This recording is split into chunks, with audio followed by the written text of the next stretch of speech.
energetic, positive, inquisitive, worldly, sophisticated, charming, playful, self-confident. But there's one word more than any other that captures her, and that is challenge. Ramona has chosen to challenge herself in every aspect of her life. When there is a choice to be made, Ramona never chooses the easy road. She looks for the most interesting, exciting, and often most difficult path. Take dance, for example. We all know Ramona can dance. Wow, can she dance? Ramona discovered her passion for dancing with the creation of mini smoochers. She has followed this passion all over the United States, in addition to such places as Sweden, Singapore, Tokyo, and France. She's studied with the pros. She's taught at dance camps and workshops around the world and right here at home at the City Hall Club. She's competed against the best in the world and won.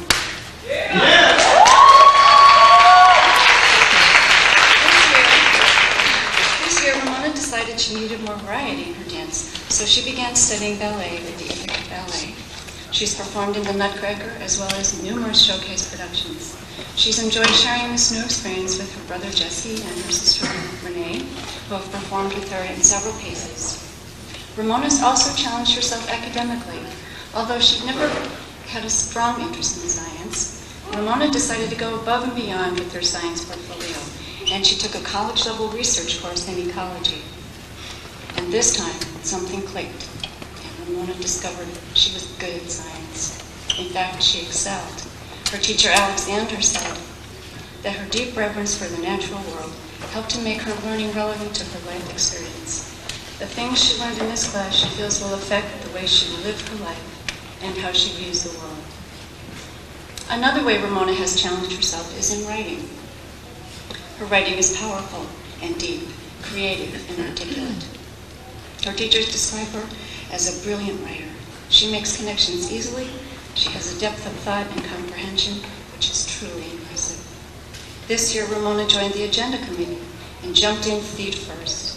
She learned how to plan and lead an all-school meeting. She was an excellent role model for many of the younger students. She has a great deal of leadership potential. Ramona worked one summer with me at a camp for kids with disabilities. She challenged herself by reaching out and opening her heart to them, and she really respected them for who they were and tried to learn from them as well as to teach them. Ramona has chosen to follow a somewhat non-traditional path next year. Instead of going right to college, she'll be dancing and traveling with the Vanover Caravan Dance Company. And after that, who knows? Maybe college, maybe not. We'll all say that we knew her when, and I, for one, feel fortunate to have known her before she becomes rich and famous, although I don't think fame and fortune will change her much. Ramona, I wish you great joy, excitement, and success in this next chapter of your life. I miss you.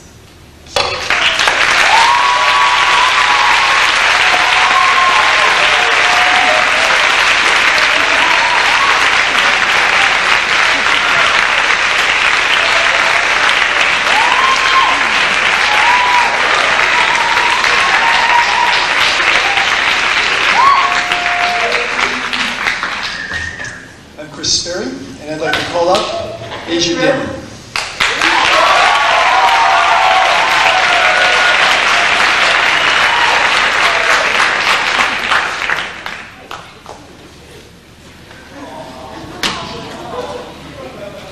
You don't have to know Asia Dillon long before you see her talents come leaping out. Asia is dramatic, or as Asia would say, dramatic! Can do a better job of pantomiming the rest of it. Asia is enthusiastic. Asia is a go-getter. Asia is a leader. And Asia is self-reflective. I'll start with the dramatic part. This girl has been involved with musical theater for a number of lifetimes. Until I looked at your resume, Asia, I was not aware of how many places there are in Little Ithaca that one can study music, dance, and theater. I'm just going to list just a few of the performances that Asia's been in just in the last couple of years. Through ACS Drama, Newsies, As You Like It, 42nd Street, and a host of terrific spaghetti dinner plays. Through Orange Tree Theater, All Sales Final, The Birthday President, and Night Out, which is in New York City. Through Walnut Hill, Summer Theater, The Who's Tommy, and The Bundle. The Kitchen Theater production of The Diversity Project. IHS's productions of Crazy for You and Working. And the Hangar Theater Kid Stuff productions, including The Phantom Toll Booth, Anansi the Spider, and Really Rosie with Asia Dillon as Rosie.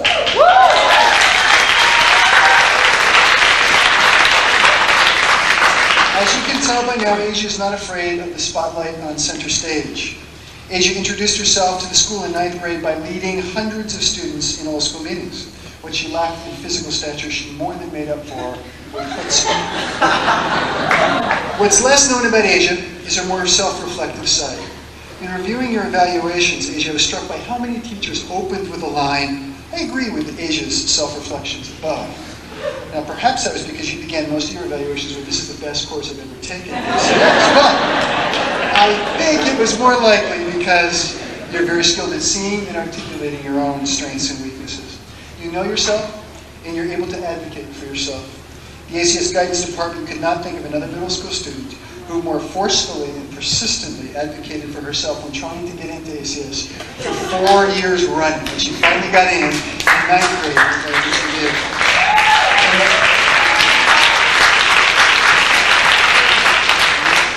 In the last 2 years, you used those skills to give back to the school community. You took leadership in a number of school committees, the Gay Straight Alliance, in your anti-bias senior team project, and you were the teaching assistant in the Facing History in Ourselves class throughout this year. Academics have not always come the easiest to you, but you have developed many essential coping strategies, both academic and otherwise, that have helped you to be so successful. This year, you became an advocate, a coach, and a teacher for other young people to help them develop those skills for surviving and for thriving. After a summer of Hangar Theater productions, Asia plans a 2-year program at the American Musical Dramatic Academy in New York City. Keep your eye on Broadway, because here comes Asia Dillon.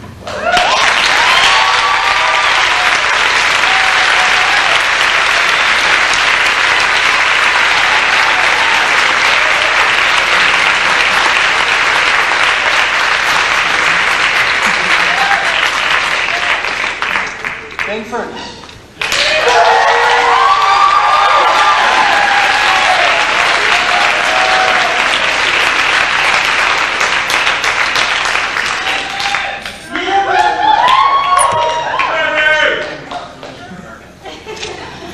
Ben will be attending Cornell University, just over there, in the fall, and he's already declared his major.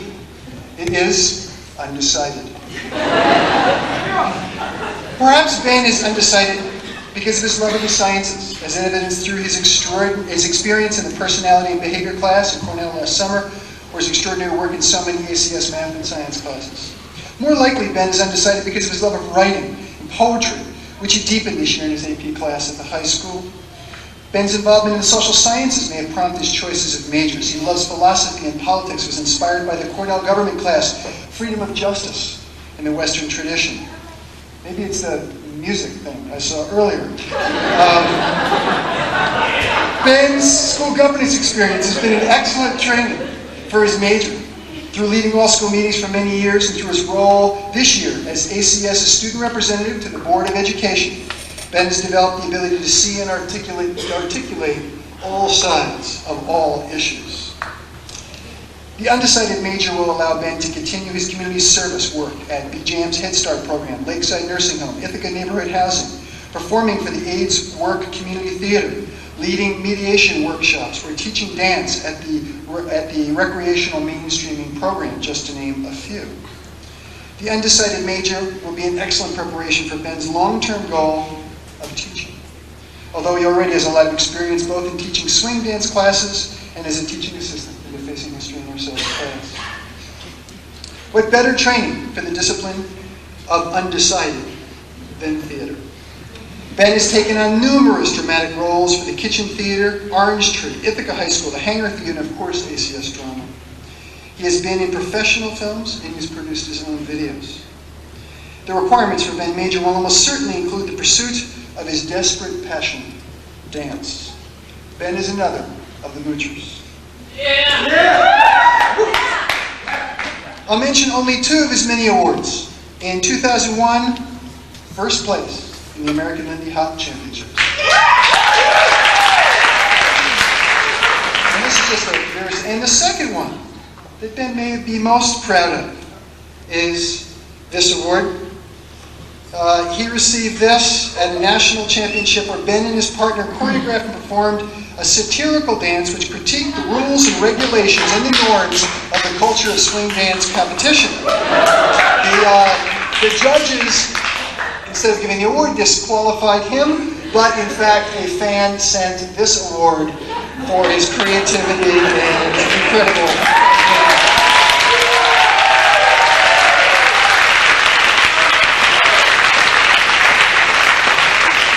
Ben Curtis has one heck of a wit, and he knows how to use it. Be it in his stand-up routines at the full retreat, his infomercials during morning meeting, or just that great smile. Ben, during your senior meeting, you seemed apologetic about two different things. The first was your critique of ACS, and where we do not live up to our philosophy. Your ability to see the complexities, including the flaws, is a reflection of your keen intellect, and I hope at least in part, a reflection of the goals of this learning institution and community. And finally, your indecision about choosing a major is a genuine reflection of your amazing array of talents and accomplishments and your open-mindedness. I celebrate your indecision as you go about making this a decidedly better world.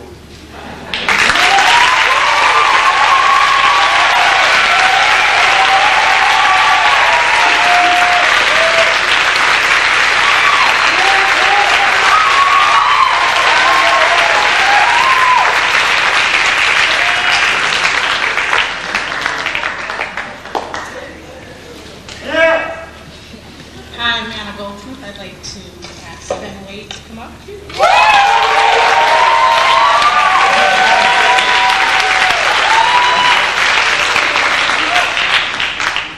It is my pleasure and honor to graduate Ben Wade. When I think of Ben, I can't help but to remember a quote from Brother Peter Tosh. If I wasn't a musician, Amon would be a blood-clot revolutionary. Well, Ben is both. I'll call him my revolutionary. He's just that and so much more. When writing the speech, I thought of many ways I could go about it, through spoken word or song, both in which Ben shows real talent, but I'm not sure I could do it justice. Sorry, I thank you. What has influenced Ben most at ACS are social studies, English, in particular writing and photography, as well as his love for French. Ben says that social studies has had a real impact on him and how he perceives the world around him. It has introduced him to politics, social issues, and opened his third eye to the world around him, especially reading the Howard Zimmer's People's History book. Ben has enjoyed challenges of writing and has come a long way and is now very confident in his work. And it shows. I wish I could use his Ben writes lyrics for his punk band. He started in 10th grade, EKG, which also plays a big part in his social life with friends. He hopes to play the guitar live, so check him out. In a few years, I've gotten to know Ben. His love for conscious music with a message and his real devotion to his activism is just some of the ways in which Ben expresses himself. His true passion and positive energy to social change has taken him to the peace protest in D.C., the School of the Americas protest in Georgia, the inauguration protest of President Bush in Washington, the WEF World Economic Forum in D.C., the war protest, WTO World Trade Organization, and also in D.C., just to mention a few. Ben has also worked with the Living Wage Coalition through Cornell University to fight for a livable wage for paraprofessionals and others here in Ithaca.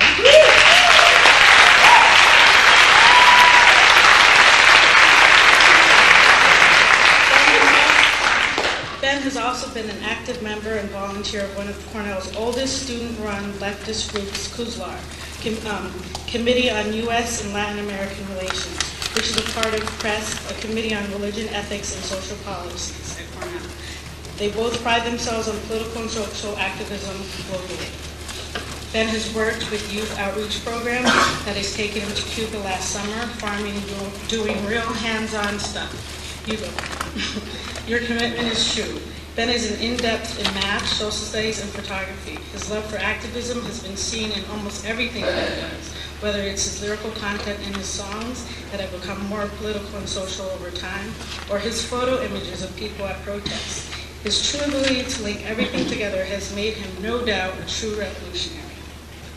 Ben enjoys challenging himself and trying new things, as he's written a speech for the ACS Radio on Kristen Parenti's book, Lockdown America, for his anti-bias credit on incarceration versus education and to protest against the Rockefeller drug laws. And he continues to demonstrate his devotion to political justice, attending all 4 cycles of Ending the Cycles of Oppression committee this year. And of course, his senior project by making a quilt banner, which is outside, you should all see. Yes, a political message as well. Ben will be attending Antioch College in the fall, majoring, no surprise, social science, history, and economics.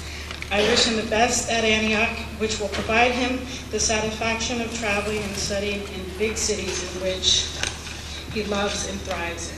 You are a blessed soul and spirit that has no end. You will truly be missed. Continue to be free in us. What do you think?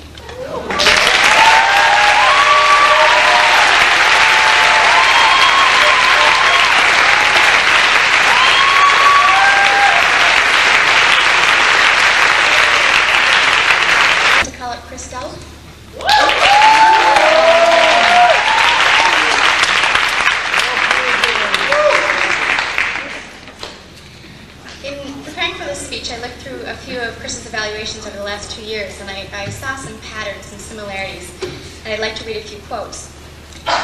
Chris is very cooperative, working well with others. He worked effectively as a team, showing a willingness to grow and change. He's very involved in class discussions and activities. He takes a real ownership in community building. Chris, you always stayed upbeat, which really helped the whole group. You are a respectful and mature member of this committee. You are willing to do whatever task necessary to help out. You have added a good deal of hard work and good humor. You are funny and friendly. Chris is as original as they come. His humor and particular take on life is what sticks out as his best contribution.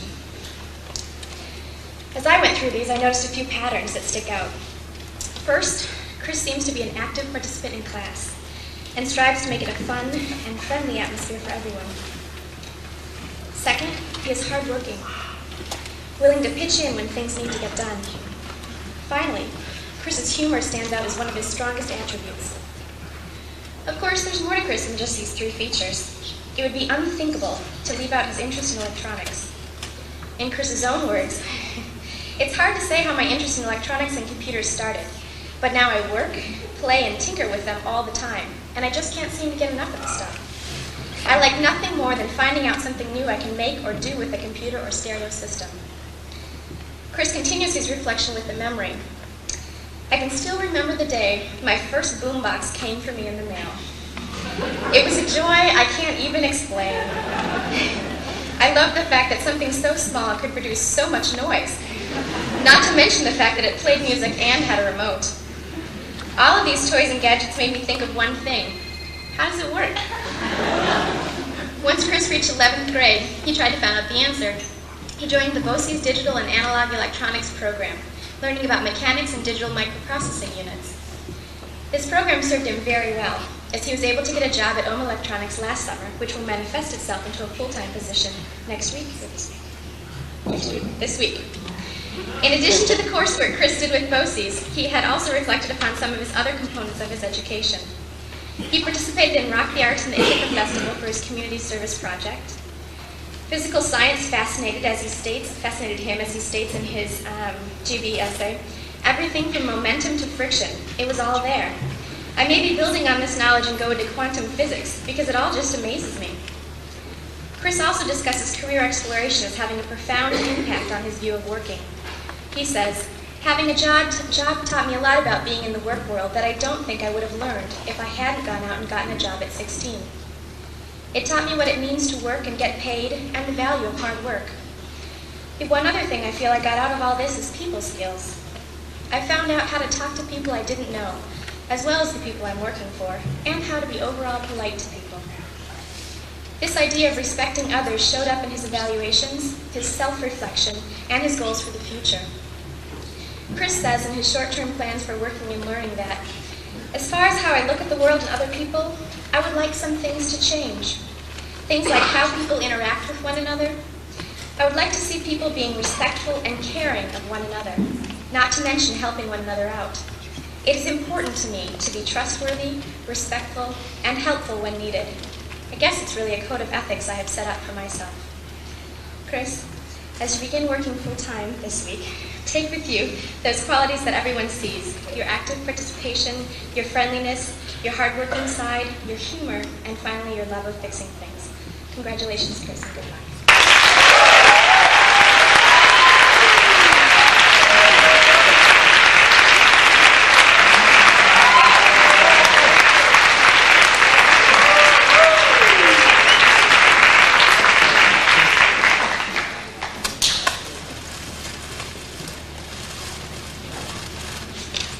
My name is Maggie Goldsmith, and I would like to tell you about Tyler Taub.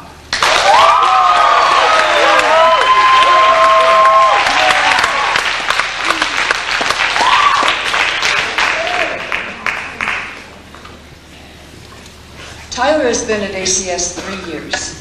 He's an independent person, and he arrived unused to a school community. At ACS, Tyler has found a place to belong, yet also remain independent. Tyler looked for challenging courses, and he found them.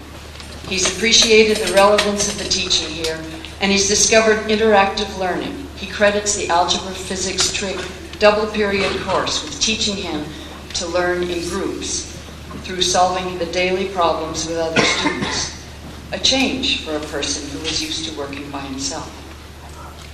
He describes molecular biology being a very difficult class, and Dan Flurlich a very aggravating teacher.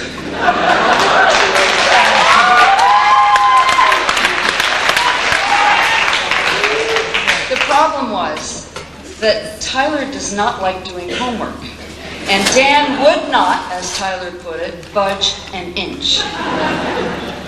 The result, as you might expect, was Tyler's learning biology and appreciating Dan for sticking with him all the way. As Tyler arrived at ACS, he joined Carl Mattio's video class and followed it with photography with Chris Sperry. It's possible that these interactive and hands-on courses were high points for Tyler at ACS. He felt the assignments he had worked on for Carl and Chris were good challenges, and he was proud of his work. That first summer, after his sophomore year, Tyler joined the New York State Summer School of the Arts in video to learn more and create more and produce more. For this past year, Tyler remembers another group activity as a high point, his daily gym class with John McNally.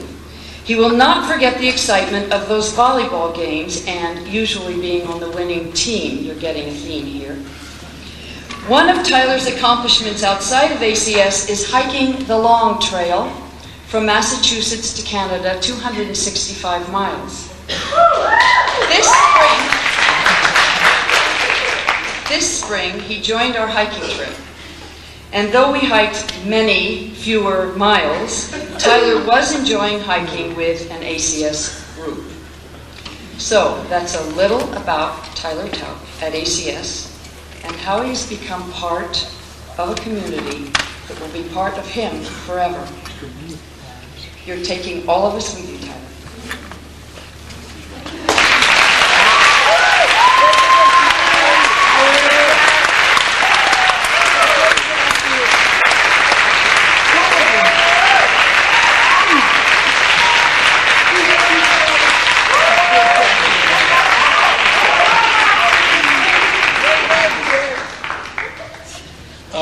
The lights, please.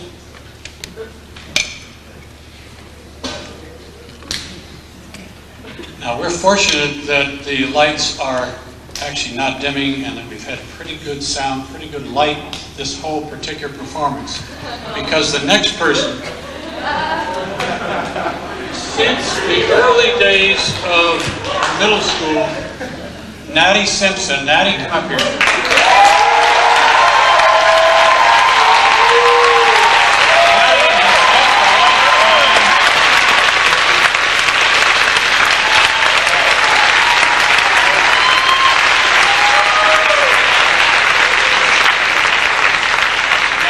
Kept the lights on for us in drama productions, and remember the Statler when the lights went out in the middle of the graduation ceremony, and Natty figured out something quickly so he would keep us going, ran the mic down to me, and we kept to think throughout all kinds of productions. So we know he cannot get anything more in the backpack.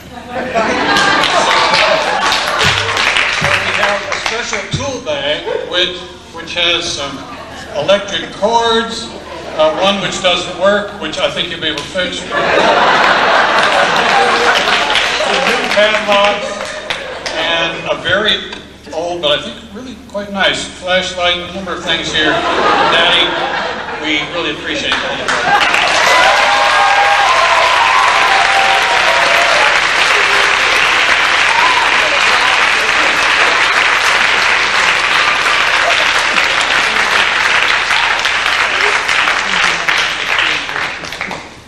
So this is Nathaniel Simpson. He's been at ACS all 7 years. Every theater season, Natty has worked as an electrician. Even in 6th grade, Natty was the consultant.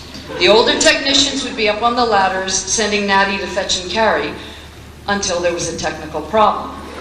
Natty would quietly pace among the ladders and the lights, thinking, and everyone would wait for his solution.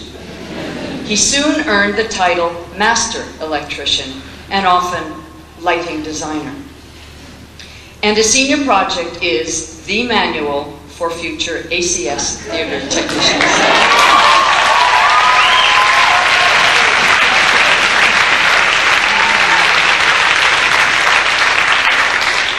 Natty has worked in local theaters probably more than anyone else in Ithaca.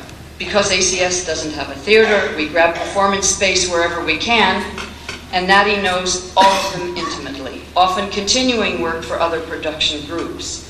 At the Community School of Music and Arts, he's rewired the lighting system. He worked so often with the Firehouse Theater that his collection of complimentary tickets brought a whole ACS class to a play with no fundraising.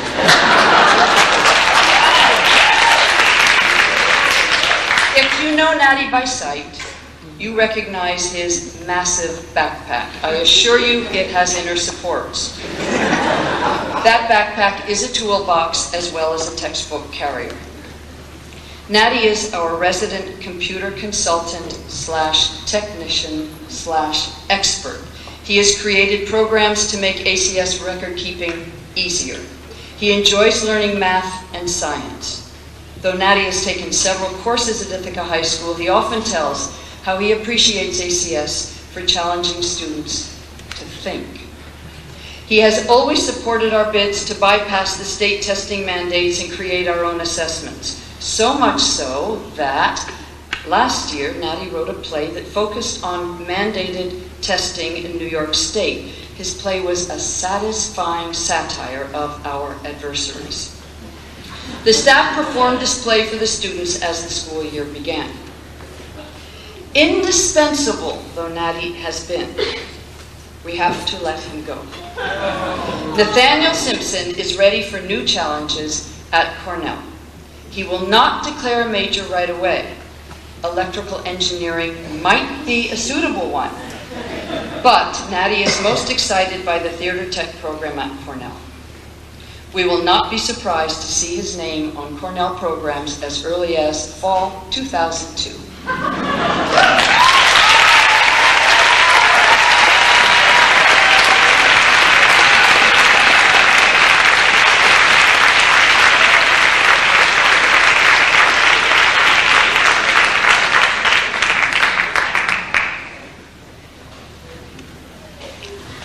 I'm Patricia Pastore, and I'm here to introduce an X chromosome and a Y chromosome graduate. I'm going to start with a young lady And I don't really need to introduce her because she has much more gracefully and agilely introduced herself than I could ever introduce her. Geeta, would you come forward?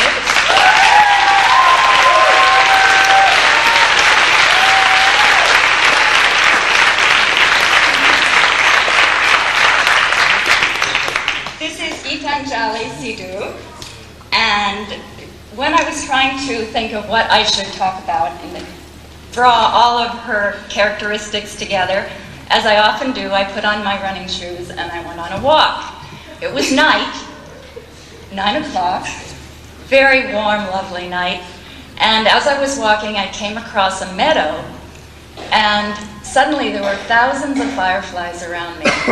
And I stopped and I thought, this place is perfect for Geeta.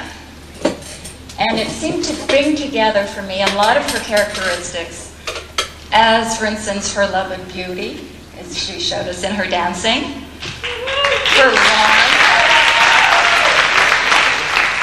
her warm, accepting, and inclusive way with all people, and also flashes of insight, inquisitiveness, and intellect. So I'm here to try to put those things together for you. And first I want to talk a little bit about her dancing. I thought, and probably most of you did too, that Indian dance was Geeta's first touch with dance. This is not at all true. Geeta has had ballet, tap, hip-hop, swing dance. Let's see if I can get the last one. Latin dance. Is there another? I think that's it. But she has excelled in all forms of dance, and besides dance has gone on and worked in dramatic productions. She, let's see where I am. Okay. She's also written poetry that was published, and in the 2 poems in the Hay Literary Magazine. And she's always appreciated the beauty of the spoken word. She's been in many ACS productions. She started this in middle school in Matilda, Annie, went on to Guys and Dolls, was in Witches, Newsies, Midsummer Night's Dream, and Clue, and there's probably lots of them that I've forgotten. And as if this is not enough in the artistic realm, the most interest that she's had has been in music and in singing, and she's sung for years with the Ithaca Children's Chorale and with Vitamin L. She's traveled around the world with those groups. She's been to Spain and We're going to Canada this summer. Canada this summer.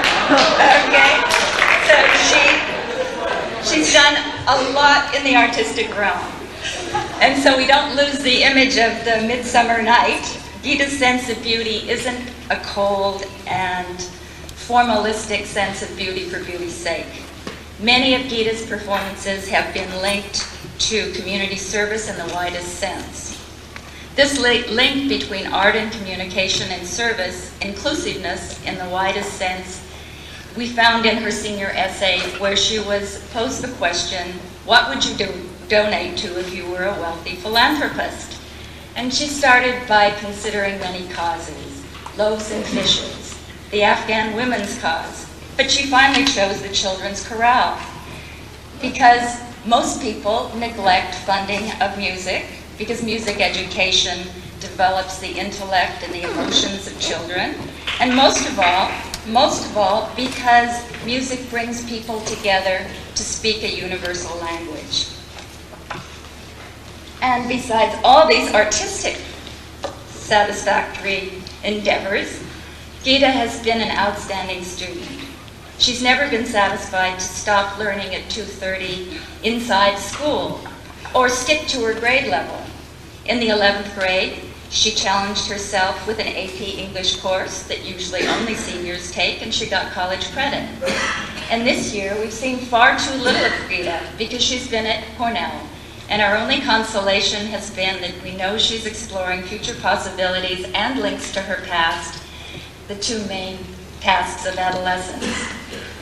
This year at Cornell was wonderful for Geeta. She took college courses, in biology, anatomy, physiology, English, economy, and government. Besides this, she had rotations at the vet school in radiology and animal behavior, to name only two. And what about next year? Smith College is calling to Gita, and we expect much more of the same from her. She's going to bring all the strengths and assets she's built for herself here with her there. Congratulations, Gita. We wish the very best for you for an exciting next year, and we know you're going to bring all of your new understanding and knowledge back to the community.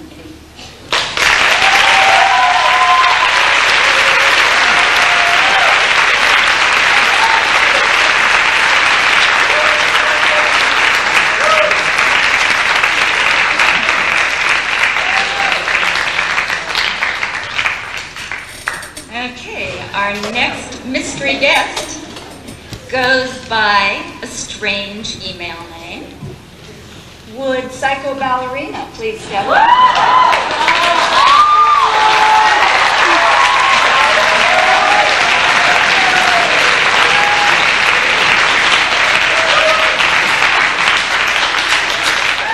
Well, I think I'm going to have to turn around here and look for a new metaphor, because we're definitely out of the summer night atmosphere.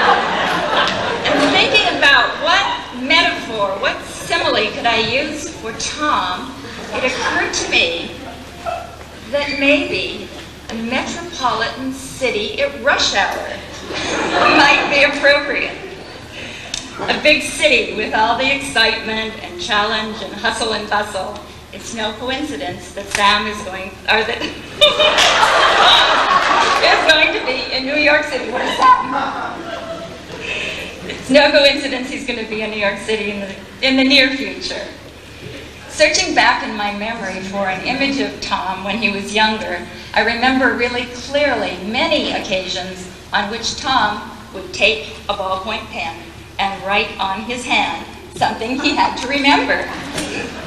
That was 9th grade. I didn't see Tom very much last year, in fact, not at all, because I wasn't here. But having him in family group, I found that he was writing still on his hand, but he had to extend beyond the hand. The palm, the thumb, each of his fingers, and moving on to the second hand sometime. Tom manages, it seems, 1,000 things at once, and he hurries and scurries, and he gets them all done. Okay. Let's see. I thought that maybe I would try to concentrate Tom's many achievements by looking at what he said to us in his senior meeting. We had the senior meeting with his family and with other staff members, and unfortunately, I can't bring here the coffee, tea, many kinds of flavored water, bagels and cheese, and fruit, and 3 scrumptious desserts, but I'll try to concentrate into 2 minutes what we went through in about 2 hours. Tom chose 2 main areas to talk about. One was theater and one was video, not at all surprisingly, because they're places where communication through movement, voice, and visual image come through. I can only select a few of the highlights. Tom started getting involved in drama in 10th grade, at the 10th grade Fall Spaghetti Dinner Plays. He went on to the Orange Tree Theater, AIDS drama work, Anything Goes, Newsies, Midsummer Night's Dream, English Made Simple, Crazy for You, Working, etc., etc., etc., forever. What anyone of you who saw any of these productions knows, however, is that what's important is if Tom takes on a role, he pushes it as far as it will go, and he takes out of it all it has to give. This summer, he plans to be a director at the Orange Tree Theater, once on his own and once with his partner, who I won't mention now.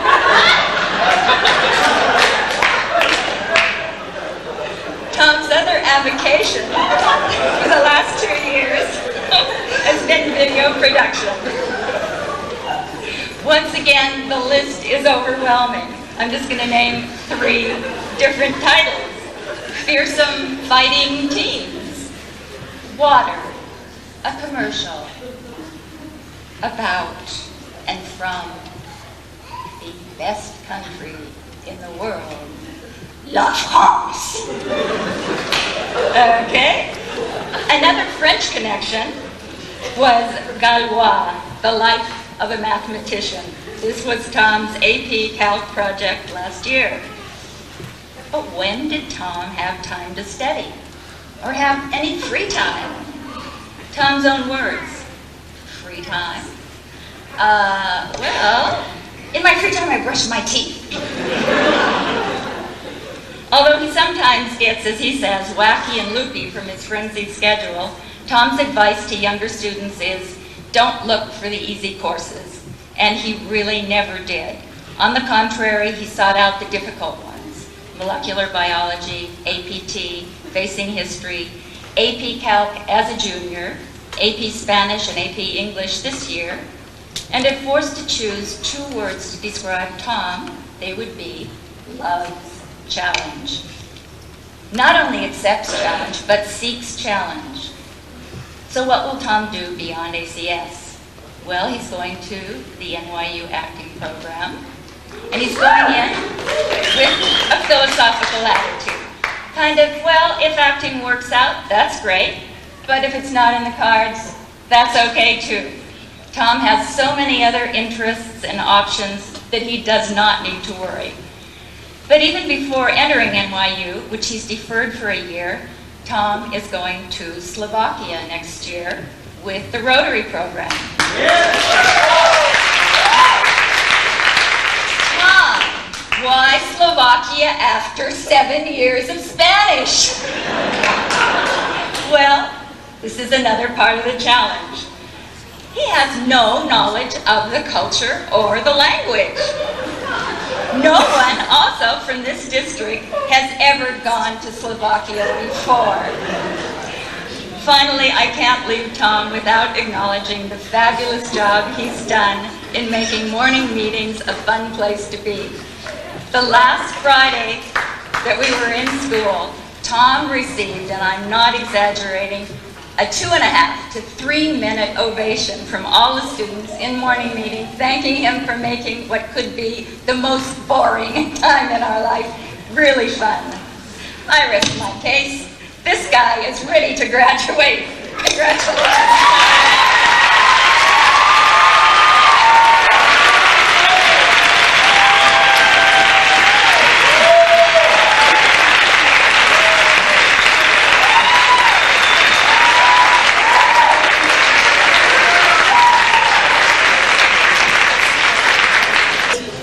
My name is Christina Mead, and it's my honor to present to you May Grin.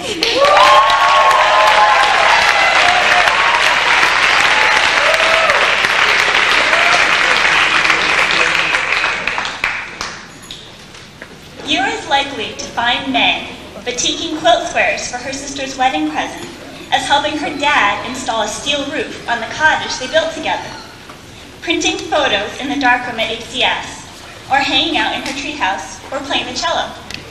She is deeply spiritual and devoted to her family and community. Some of the most formative experiences of May's coming of age have been through her involvement with the Ithaca Youth Bureau's outings program and the ACS bike trip. In 7th grade, May signed up for the Long Bike Trip, a strenuous 400-mile-long tour during spring trips week that pushed 11th and 12th graders to their limits. For a 7th grader to take on that trip was truly ambitious. May remembers being one of the smallest people on that trip, and that the first couple of training rides left her feeling discouraged and doubting herself. But May stuck with it, and by trips week, she was as strong as the seniors, riding right out in front. The experience taught May about how much power she had in herself. May continued to go on the spring bike trip for most of her years at ACS. She ended up co-leading a bike project and helped organize last year's trip. She also got deeply involved with the Ithaca Youth Bureau's outings program under the guidance of Rick Dietrich and Monica Bosworth, whom she considers mentors and role models. They helped her move beyond her shyness and find strength within herself to become a confident leader. May also has a passion for expressing herself through art. Art is all around her and runs through her. It is not a separate activity to sit down and do, but a part of her as much as talking, walking, or breathing. May fondly recounts family outings with her sister and father when they would pile into her dad's pickup truck and drive around looking for the perfect landscape to draw. Art is also a tool for May. When she had to master a particularly challenging concept to write a paper for school, May would try drawing the concept first to be sure she really understood it. She experiments with paints, cameras, fabric, pencils, pastels, and watercolors to express her feelings and reflections on life. The other force that has shaped May's life is her dedication to her faith. As a Baha'i, May has developed a strong sense of connection to her community, her family, the Baha'i community, Ithaca, and the global community, and a dedication to promoting peace and unity. May is an incredibly kind, gentle, loving, caring, thoughtful person. I have never heard a negative word, criticism, or sarcasm directed at another human being escape her lips. She always meets people with a smile. Last spring, May's ever-optimistic and powerful nature was presented with a great challenge. May developed chronic fatigue syndrome. When May first came down with CFS, everything stopped. Life went on hold while May waited for the CFS to go away. But when it didn't, May realized a profound shift in the way she approached her illness. Instead of waiting for life to start again, May started to live life with CFS. She continued to let her creativity flow through her art. And this spring, May started biking again, now on a tandem bicycle with her father. After spending next year in service, perhaps at the Greenacre Baha'i School, May will pursue her passion for art studying at Alfred University. I'd like to end by sharing with you May's own thoughts. She writes, "I was taught through my upbringing that we all have a responsibility to make a difference in this world. The Baha'i faith teaches a very clear message that peace is possible. I believe that it is my responsibility to play my part, however small that may be, in advancing humanity towards this goal. This requires me to develop my own skills for putting my voice out there. And this is the biggest reason why I now feel that it is necessary for me to pursue an education in the arts. This will give me the tools for putting my thinking out into the world." Congratulations, May.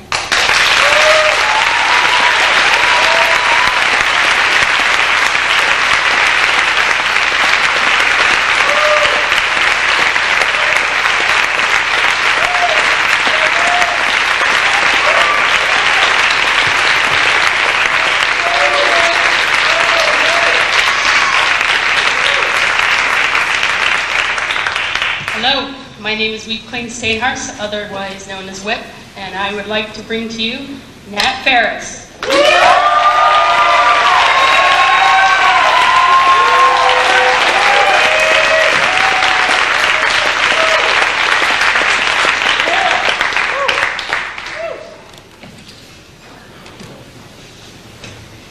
This is Nat.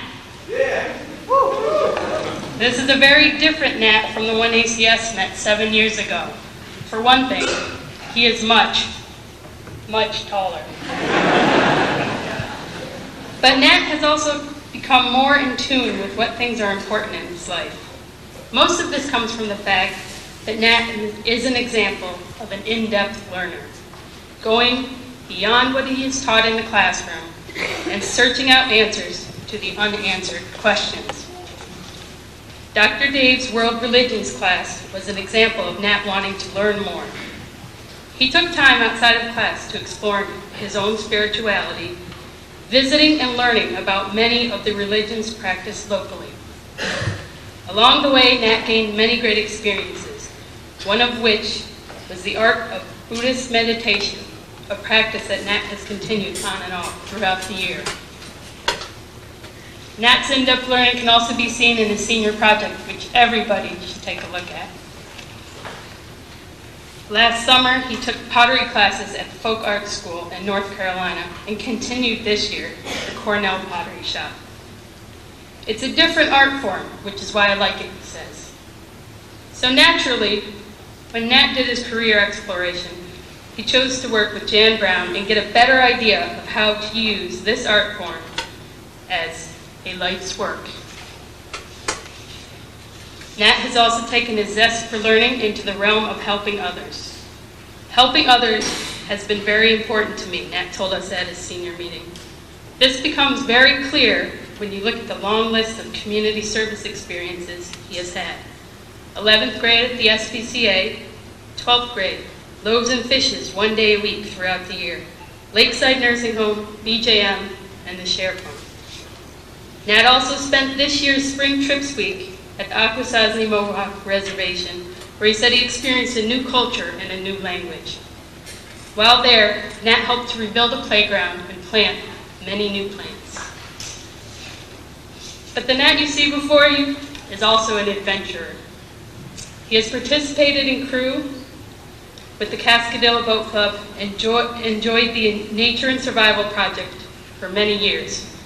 From wandering in the woods with his friends to riding down the dreaded Owasi Falls Rapids in a canoe, backwards, Nat has gained meaningful lessons. This summer, Nat's adventures will take him to Colorado to visit his grandmother, to Atlanta to participate in a rowing regatta with his father, and finally back to the folk school in North Carolina to experience another of his great loves, sharing the universal language of music and learning to play the banjo. Next year, Nat has told us that he's taking the year off to experience life without school for a while. He'll be playing the banjo, doing some pottery, and looking for some work. But he's also looking forward to taking some courses at TC3 the following year. Nat, peace and love to you and your continuing journey. Congratulations.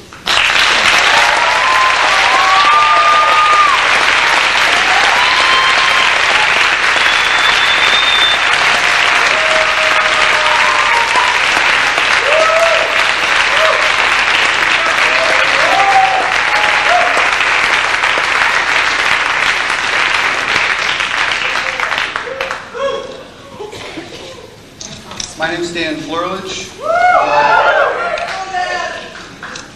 Daniel?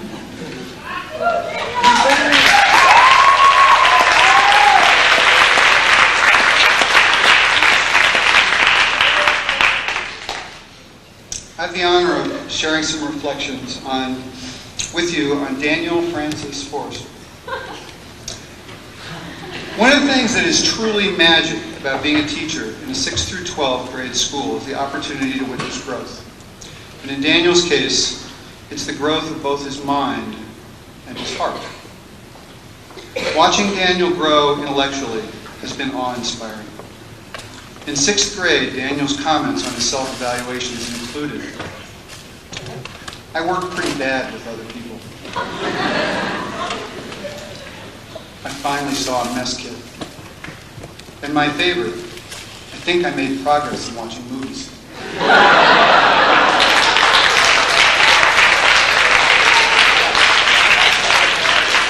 Using this as a springboard, passions have developed in Daniel over the years. Courses in social studies, especially those dealing with law, science, mathematics, and philosophy, among many others, have allowed Daniel to develop into a formidable thinker, writer, and student. This is evidenced in more recent reflections, where he writes of his involvement with mock trial. The very concept of law is spellbinding. And of algebra physics trig. An important distinction needs to be made. Being able to recite an equation exactly is in fact worthless unless you have the fundamental understanding of why it is true and how to use it. A wonderful juxtaposition. Growth. These are the comments of a serious learner, and they come hand in hand with comments from teachers and peers such as, "Your level of independence and curiosity are commendable. You ask probing questions and pay exceptional attention to detail." Daniel was simply amazing. His learning was astonishing. With intellectual growth of this nature, it was not surprising that at some point in his high school career, Daniel started to feel the need to reach beyond the courses which ACS was able to offer. I recently listened to Daniel as he reflected with a certain gleam in his eye on one of the courses he recently took at Georgetown University, actually last summer. It was a course on political theory, and he was clearly still enchanted by the fact that each week he would become convinced that the key ideas put forth by the theorists being studied, Hobbes, Rousseau, Marx, were in fact an entirely accurate embodiment of the human condition. Only to be convinced the following week that a different theorist with an entirely new perspective was even more correct. This is what Richard Feynman called the fun of intellectual enjoyment, what some people get from reading and learning and thinking about things deeply. It runs through Daniel's veins. So Daniel has taken a number of AP courses, interned in local law offices, and has just completed a 200-level physics course in electricity and magnetism at Cornell, where I think he was not only the only high school student, I believe that was probably a course where no freshmen were actually involved as well. But as he began this process of branching out academically, Daniel had the insight to recognize a fundamental dilemma. As Haya put it, Daniel felt greatly torn between his great desire to accelerate his academic career and what he saw as the richest place to grow personally, growth in both mind and heart. In coming to terms with this issue, Daniel has demonstrated flexibility, perseverance, and staunch self-advocacy as he has created schedules over the past couple of years that have bridged both worlds, keeping himself immersed in those aspects of the ACS community which nurture his heart and in turn allow Daniel to give something back. He's taken the community service class and through it worked at Lakeside Nursing Home. He's become a trained parent-teen mediator with the CDRC. In classes such as world religions, he's put special effort into collaborating with peers who have different learning patterns and needs. He took Anna Goldsmith's Ending the Cycle of Oppression. And as a member of a senior team, he helped create a very timely booklet comparing alternative and conventional education. And finally, there's trips, an aspect of his involvement at ACS that I think had special significance for Daniel. And so I'll end with a short anecdote on our trips together. In 7th grade, Daniel and I both went to the Thousand Islands on the trip. Daniel's dad, John, came along that year as a parent volunteer. And I clearly remember spending the entire week trying to convince Daniel to venture out of the family car.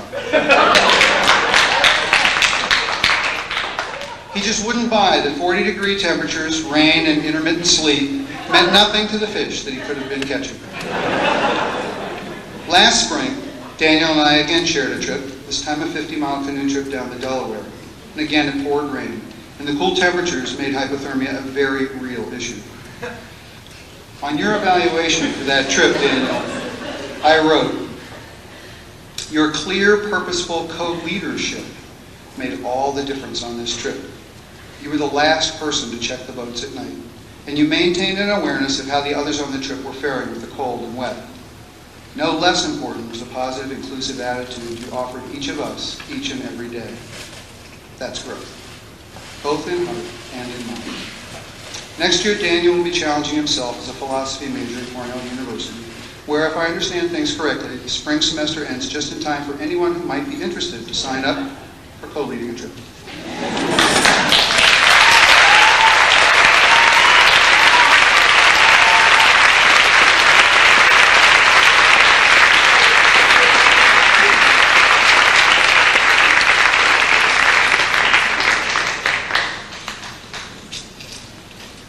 Sky?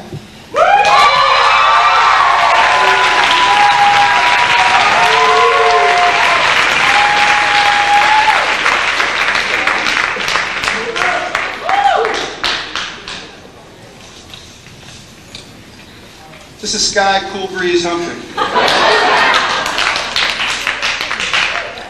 Sky is someone each of you should spend some time with, even a few minutes.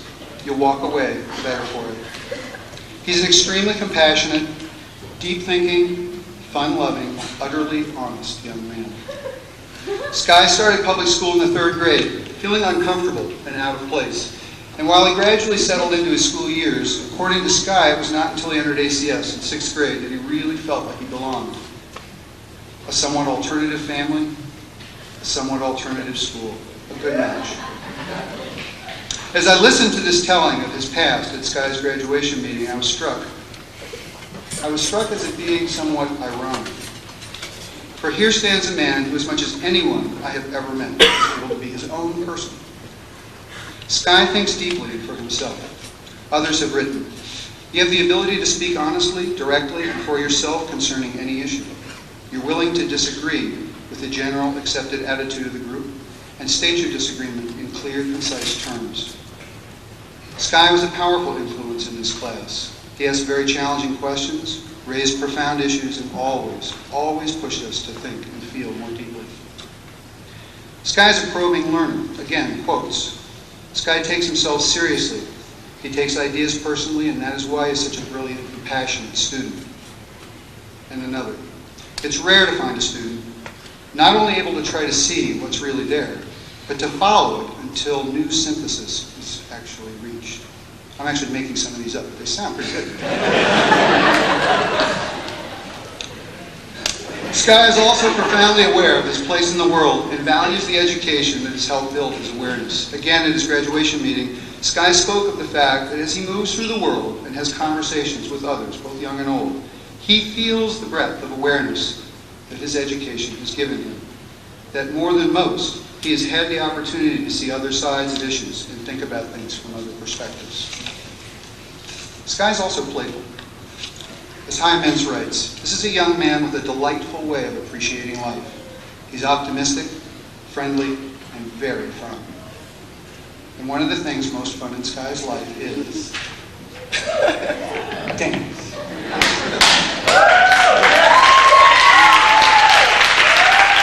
You had a glimpse of Sky's relationship to dance earlier in the evening. It's not about being technically superb, although he is. It's more about soaring and acting out music. It's about feeling truly alive. Dance has been a major part of Sky's life for many years. From uncertain beginnings in the mosh pits, Sky joined the Moochers somewhere around 8th grade, and since then, dancing with the Moochers, as well as in other capacities, he's literally danced his way around the world. Yeah. Roseland Ballroom, Atlanta, Georgia, Chicago, Dallas, Sweden, Tokyo, the list goes on. But dancing is not only a way to perform for Sky, it's also a way to truly live another of Sky's deep passions, music. An example of this happened for Sky last summer when he toured from California to Broadway, dancing to live Woody Guthrie tunes as part of a repertoire of Woody's music. Dance is also a way for Sky to connect to history and build community. For a number of years, Sky and his mom, Sue, taught lessons together and performed for senior citizens groups in the area. And at these events, Sky enthusiastically shared his infectious love of dance. But afterwards, he would stay and talk with the people about dance in their lives. What it was like, who they loved to dance to and with, making connections, sharing his passion. Karen Adams put it succinctly, you are a talented, intelligent, and thoughtful young man. Recently, I had a chance to talk to a fellow that knows Sky fairly well. His name's Frankie Manning. He's 88 years old.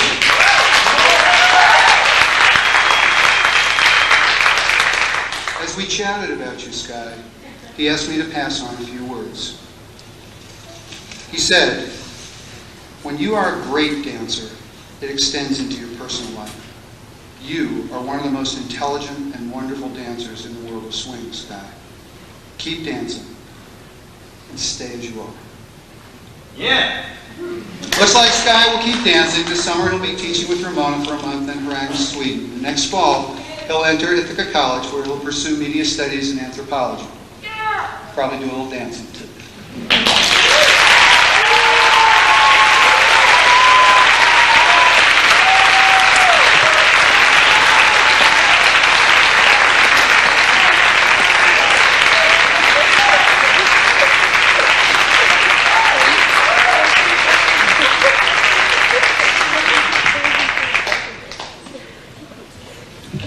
Hi, I'm Gary Burkow and Alice Renegar.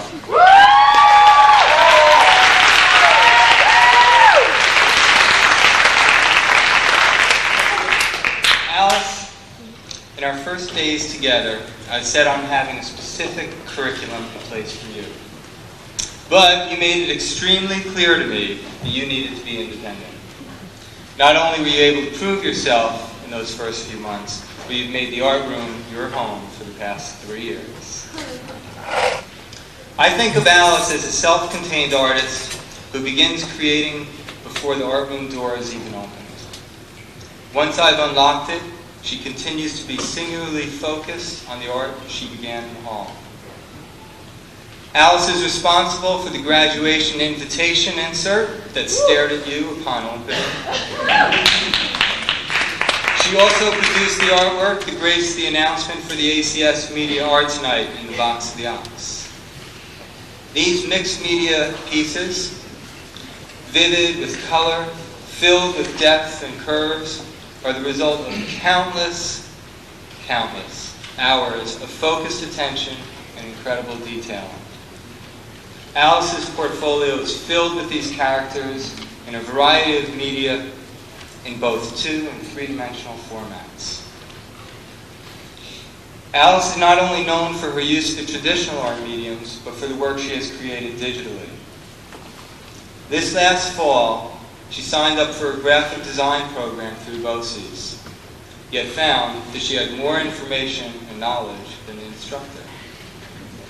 The previous year, Alice assembled a series of digital video clips and still images which she intercut with multiple audio tracks to make an animated view of the mind of her computer teacher. It won the Best of Show Awards for Advanced Computer Arts at the Central New York State Student Media Arts Show.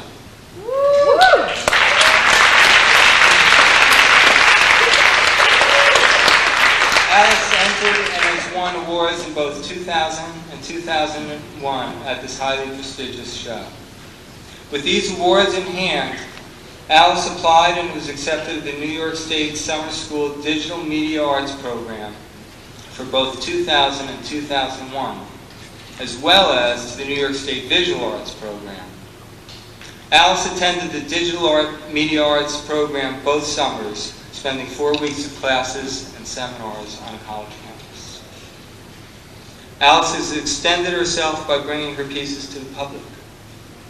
She's displayed drawings and digital photography at Grassroots, Newsfest, and C-Spot Art Gallery. Last summer, Alice volunteered at this gallery. Alice cares deeply about others and what's happening in the world around her. She has arranged, coordinated, and publicized events to raise awareness about issues in the community. Alice has also helped prepare and serve foods for the Ithaca chapter of Food Not Bombs.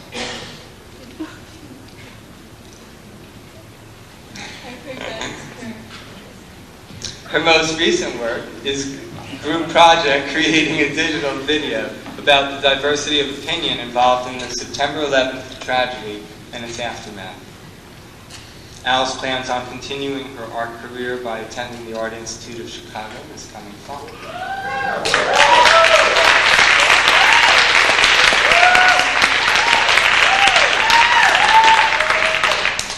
Alice, walking down the hall to the art room won't feel the same without your backpack sprawled open, colored pencils, markers, projects spilling out on the floor in front of my door. I'll miss you being there.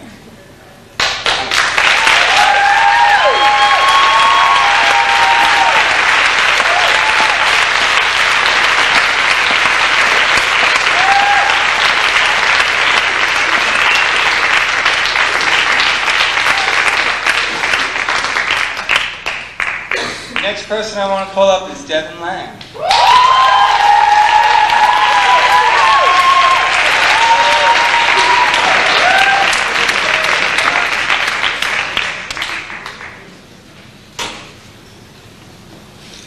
Devin, in my dictionary, your name is defined as someone who has great sincerity in the pursuit of finding and expressing truth. Devon's motivation in the art room had the same power that she brought to other areas of her life. She pushed the limits both compositionally and technically through constant questioning and multi-directional thinking, which afforded her an opportunity to create a new world. For Devon, ACS and the community around her became her creative workplace. She observed cultural norms and voiced her own ethics and views. As a committed activist, she expressed her emotional and political beliefs by writing plays, creating videos, and working as a teaching assistant while promoting young people's issues, which included gender and sexuality issues. She's been a support and advocate for younger students at ACS. Devon is a co-founder of the ACS Gay-Straight Alliance, which combats homophobia through support, discussion, and action groups. She has also organized performances and teach-ins on feminist issues for the We Moon's Army, a local feminist activist group which has confronted sexual harassment, among other issues. Through a joint internship with Planned Parenthood and the Ithaca Rape Crisis Center, she wrote a safer sex information pamphlet geared towards gay and lesbian youth. Devon has been recognized for her ability to use video as a means of communicating and making social change. With the support of Planned Parenthood, she wrote, shot, directed, and edited an informative and provocative video called Safer Sex, a call for communication. Woo!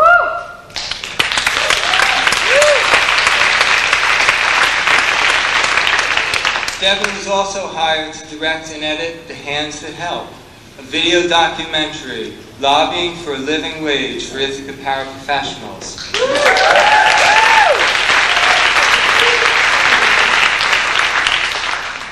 This work was funded through a grant by NOW and the Alice Cooks Women Empowerment Fund. Devon won an Artistic Achievement Award at the New York State Student Media Arts Show for an animation short about the novel 1984 by George Orwell.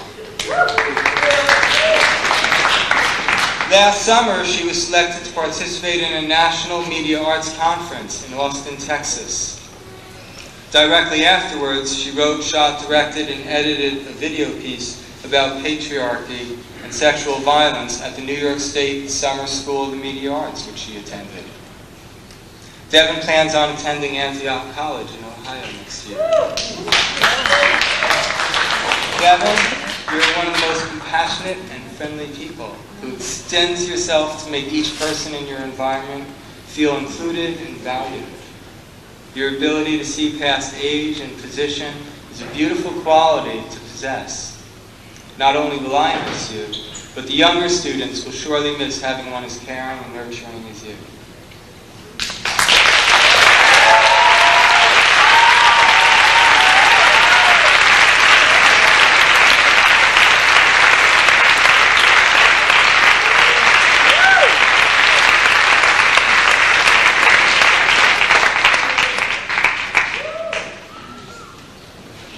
It's my joy to present for graduation Tegan Gelboat.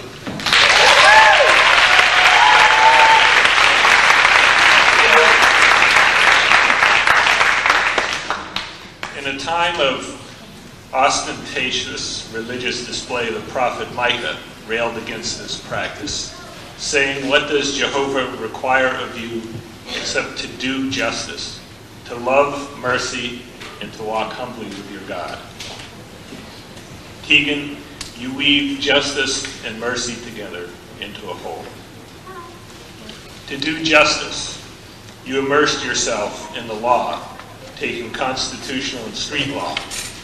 You were a member of the mock trial team for 3 years, not only presenting persuasive closing arguments and learning to think on your feet, but also showing newer members the ropes. Karen exclaims that you were just stunned. But this approach to justice through our social institutions is just beginning. In 10th grade, you became inspired by that crazy biology teacher's passion and enthusiasm. You took a placement at an oncology lab the following year and have been in the New Visions biology program this year. One of your projects there was to develop a user-friendly information packet on genetically modified foods because you write, people deserve to make informed decisions whether they choose to embrace or reject the latest scientific advancements. Justice means being fair-minded. There is another aspect to your love of biology. You have not only a driving curiosity to comprehend the complex, interconnecting systems of the planet, but the desire to pursue a career that will allow you to educate others about the needs of the planet and to advocate for environmental stability. Justice means taking an informed stand. Now, if justice is the weft, then mercy is the warp of the tapestry you weave. In facing history and ourselves, you portrayed an anti-Israeli Arab leader for the Mideast debates. In your evaluation, you wrote, "This was a very difficult and intense emotional experience for me. It was hard for me as a Jewish student to represent it. It took courage to do the research that would allow you to feel compassion for the position you had to portray. And being a person of integrity, you had to do it well." In your senior meeting, you cited the significance of community service and your desire to make a difference. Through work at the Akwesasne Reservation, you learned about contemporary conflicts facing Native Americans and the long-term wounds they are trying to heal. About your role as a big sister, John writes, "You have been consistent, joyous, and sensitive. You embrace and encourage her nature." And you reflected on this experience. "I have gained insight into what it means to help people and how a person cannot give of themselves without receiving something in return. Mercy is a reciprocal relationship that relieves suffering. You are devoted to the temple, helping with Hebrew language instruction and teaching history, customs, and tradition. You are devoted to your family, and you do all this without fanfare. You walk humbly. Next year, you will continue to pursue your passion for biology at Cornell. Tegan, your accomplishments are not only astounding, they are inspiring as well. For you are working to weave a whole but humble life from the weft of justice and the warp of mercy. Congratulations.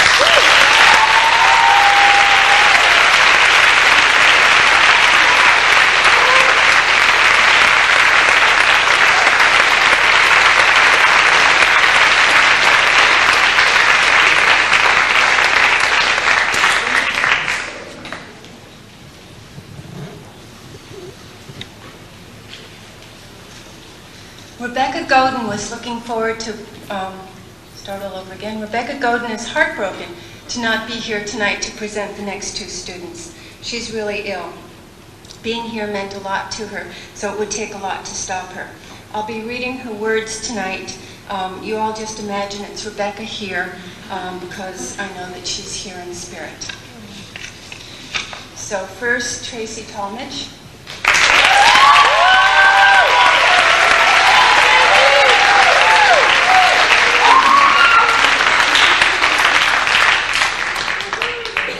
Tracy's senior meeting kept circling back to the topics of growth and change. This young woman who loves to grow things and to arrange her collections aesthetically and let her artwork flow with its own momentum has grown and changed remarkably during her last 2 years at ACS. She also, surprising even herself, became a magnet for our younger students' progress. I saw her step-by-step growth from uncertainty and fear to vibrant teaching in her senior team workshop, teaching mixed media to middle schoolers who adored her. Dave Lehman said, "Tracy, I was particularly impressed with the way you, as a senior, worked with the middle school students on site-based counsel. You never acted in a superior manner and helped them with several aspects of our work." From Maggie Goldsmith on mediation, You have the skills to diffuse angry statements and create a comfortable atmosphere for people to work out their conflicts. You've practiced not giving advice, but helping people create their own ideas towards resolution. Habitat for Humanity, the Akwesasne trip, volunteering at Cornell Plantations, and joining John Raymond's community service class, which requires 100 hours from each student, inspired Tracy's political change from protest to action as her moving force. John says this kind of self-reflection is at the heart of the class, and I applaud your decision. You are about to begin your new placement supporting children with disabilities who are mainstreamed in a local swim class. Again, overcoming initial trepidation, Tracy took on another challenging and rewarding placement with developmentally disabled adults. Tracy reflects, I am one of those many people who always said they wanted to help the community but never seemed to get around to it. I'm so fortunate I took this course. It has not only opened my eyes, it has let me have the opportunity to get involved in activities that I never imagined I would have the ability or opportunity to do. Although Tracy enjoys jumping into all of the arts, drama, singing, remember Killing Me Softly at the fall retreat? Come Tracy!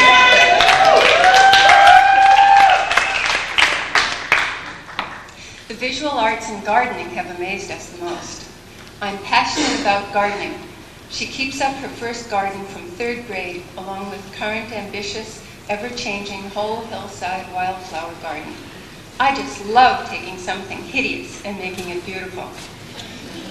Her found art portrait and the accompanying video was so uniquely lovely and moving that I used it at the Look Sharp Teachers Workshop. And Gary says, Tracy has a very attentive eye to detail and a willingness to challenge herself and improve in whatever medium she's working.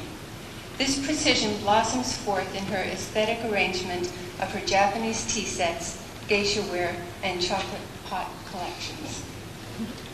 Tracy states that art is definitely in my future, but I'm taking a break to find out what in art I want to do. So Tracy's plans for the next year include her long-term, responsibly held job at Monroe Tompkins Watkins Title Agency while checking out the Museum School of Fine Arts in Boston and other colleges. Outside, with the senior projects, you can check out another one-of-a-kind Tracy creation, a dream-inspired ACS I Am Here chair. Yes, you are, Tracy. We're all so glad of that. Congratulations.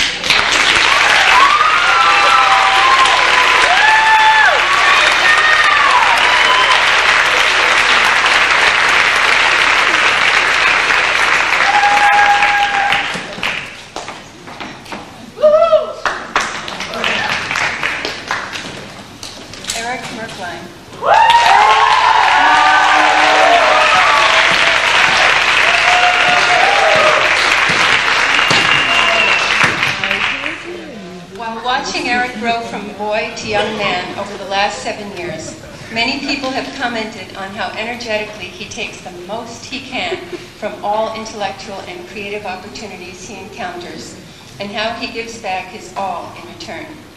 Eric is an original thinker whose ravenous curiosity and artistic sensibility have been driving forces and recurring themes in both ACS work and his extracurricular life. 2 examples from the many I could name: social justice and the arts. Eric said, I am really thankful that I can involve myself in learning about such things as politics, government, social justice, and economics. All of the classes have really opened my eyes. And from his church youth group to senior team white privilege presentation to students for social responsibility to the 9 classes he took in GBE Essential 5, which is researchers with historical and multicultural perspectives for the uninitiated. Some comments like Diane Carruthers, you grappled intellectually with issues as in your essays on globalization and creatively as with your song about sweatshops, hidden Holocaust. Your interest was infectious, Eric. You often requested more information, and your eagerness to understand the issues enlivened the class.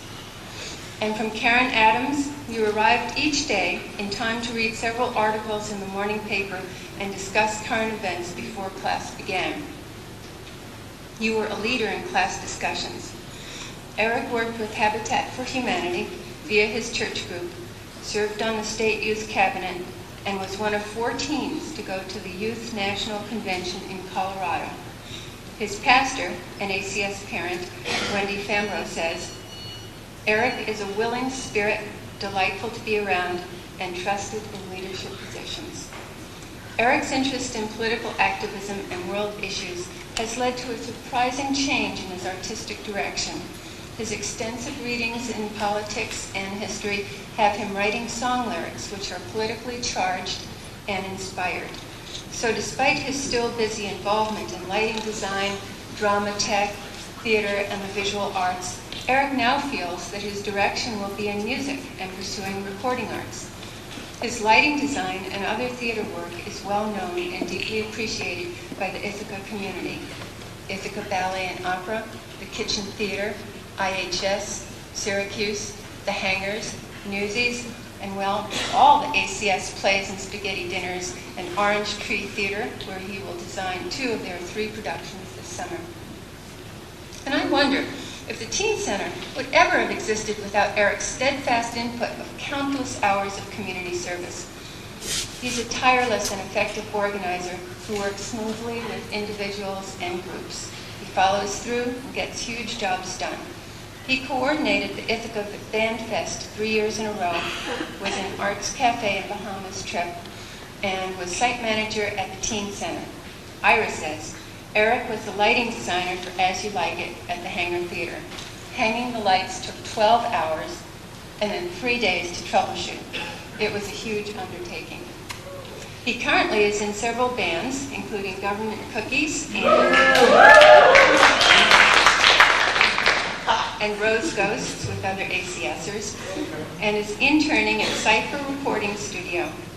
Eric's senior project in the hall is a video documenting his Ithaca music scene. Eric's shift from drama tech to recording arts is evident in his plans for next year also. He'll go to TC3 for 1 year, while further checking out SUNY Purchase and Full Sail College in Orlando, Florida, which has a program in recording arts and music technology. Eric said, ACS has had a huge effect on me as a person, and that effect has been a positive one. I wish that everyone had the chance to experience what I have experienced here. I am really sad that I'm leaving. College is going to be so different from this school. I wish the college would be like ACS. Well, Eric, your political and artistic integrity, your creative energy and follow-through will have a huge positive effect on them.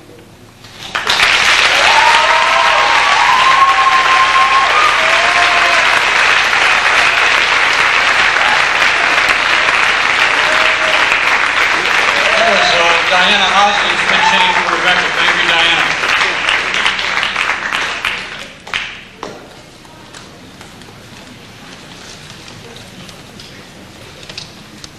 My name is John Raymond.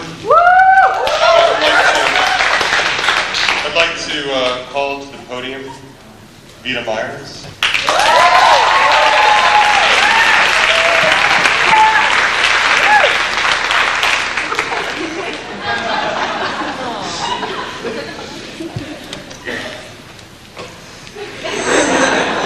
Generous of spirit. This is how one teacher described Vita, and I believe this fits her perfectly.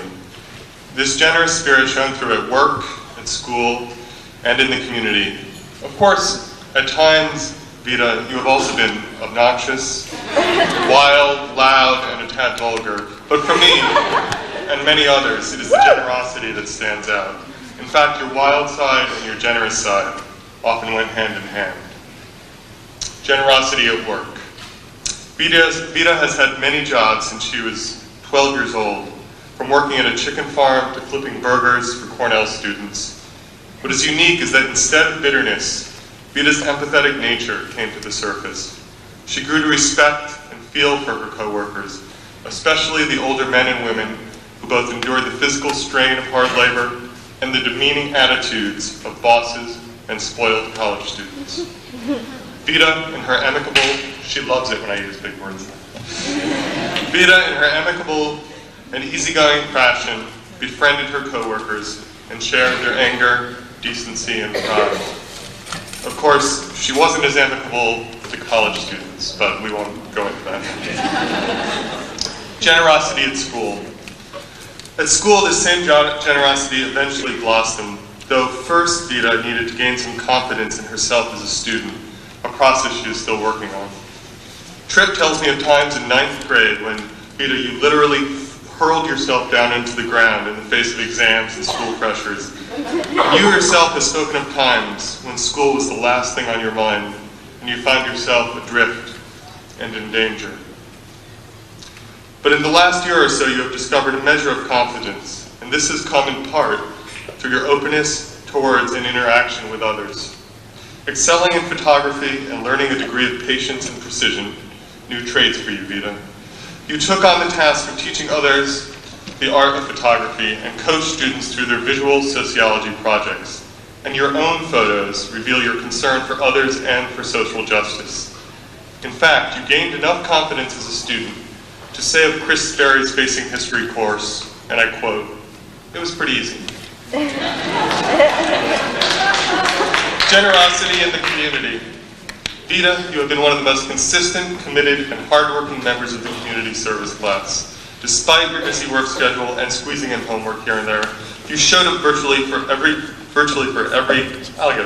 showed up for virtually every group service project and met each week with a 10-year-old girl who flourished from the attention and love you shown upon her in your nonchalant way. Then there was the trip to the Augustosny Freedom School where, despite having a giant platform fall on your head, you insisted on working on the playground we were building and continued connecting and asking great questions of the people there so you could understand the culture better. Vita, as you head off to Antioch College next year, I am certain that you will spread your generous and rebellious and wild spirit, and that your infectious, mischievous smile will nurture those around you. Vita, you're done with high school.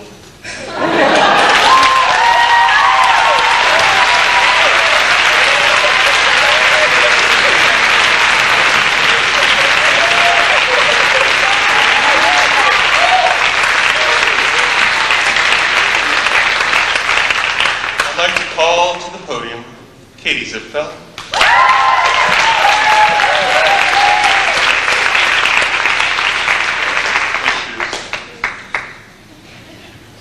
Life shrinks or expands in proportion to one's courage, reflected honest in, and Katie, though you may not think of yourself as a courageous person, many of us do.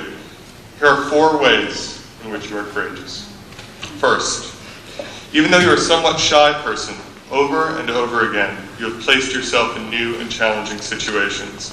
From leaving the cocoon of ACS to enter the male-dominated world of auto mechanics at both seasons.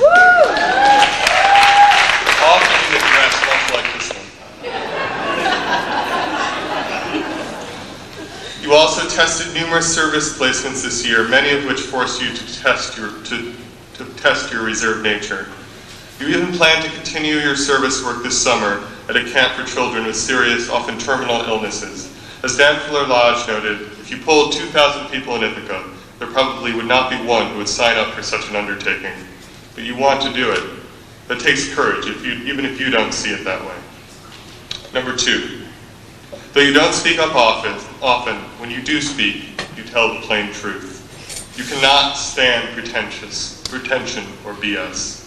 You're the only ACS student I know who could get away with using the less than politically correct term, old fart, in your anti-bias requirement to senior citizens, and do so in a purposeful way, reflected honestly, not pretending biases just vanish because you talk about them. But you still showed up every time, well, you showed up most of the time. This is true. You really did. You showed up most of the time to visit with nursing home residents with Alzheimer's and dementia. It was not easy, but you stuck with it, and that shows your courage. Number 3, you take on physical challenges. From bike group to Habitat for Humanity to building the playground at the Freedom School, you were instrumental in that. Brawn. In fact, your friends tell me you're a bit rough, even a bit violent, but we won't go into that. Except to say that you did punch me in the face on our trip. But we won't go into that except to say that I won, so. Number 4, you have the courage to look closely at the world through your photography, be it in the striking off-kilter images of your little sister Sarah, or the close-ups of the natural world, or the unique senior portraits out in the lobby. In typical Katie fashion, you did not even realize you were entered in the Central New York Student Media Art Show, in which you won the prestigious Best of Show Award. And you have the courage to push...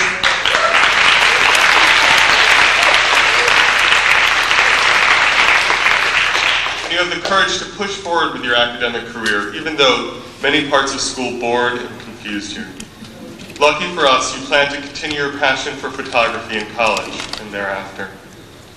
Life will not shrink for you, Katie, for you have the courage and the quiet grit to take on the world. Congratulations.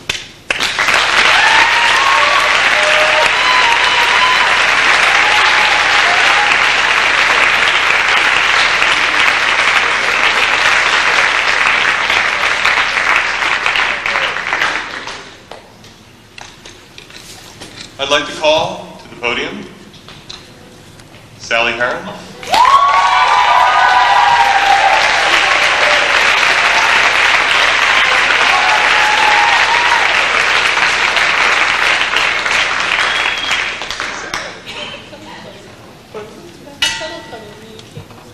Yeah, it's really... I don't know what she's saying. You ready? Okay. Emma Goldman famously declared that if I can't dance, I don't want to be part of your revolution. And every time I hear this quotation, I think of Sally. I think of Sally, the determined social critic and reformer, and I think of Sally, the playful, open-hearted kid.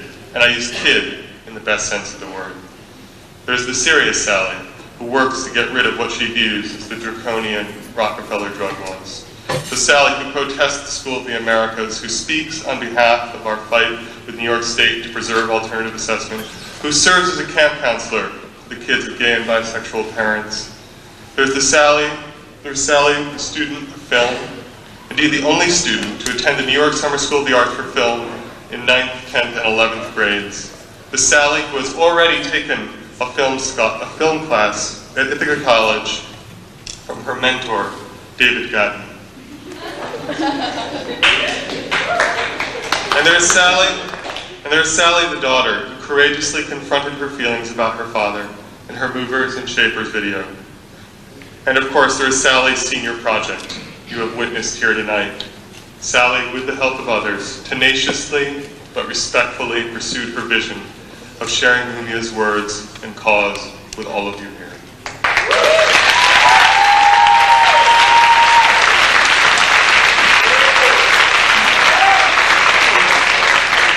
Then there is the playful Sally, who plays Kitty Vampire Tag, a game she created with help of her little friends. And she plays it with a little girl who she has mentored and been a big sister for the past 2 years. There's the Sally who made a ruckus in the dressing room with Katie and Vita. Yes, all in one booth, where they pretended to model prom dresses and generally acted obnoxious and got thrown out. The Sally who frolicked in Mexico and Costa Rica completed a completely goofy video from our time in Akwesasne featuring stick fighting and John the Jellyfish.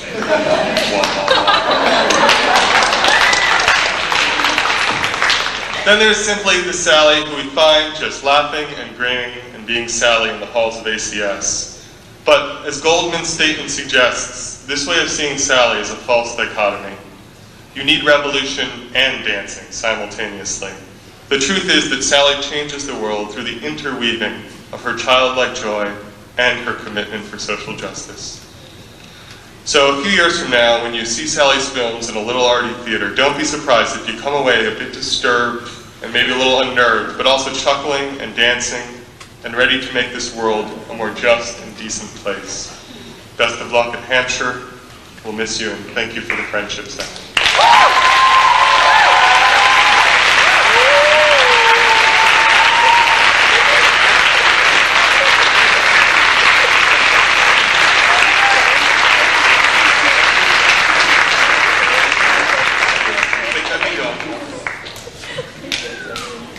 And I would also like to call to the podium, it's my honor to call Lydia Garrison Clausen.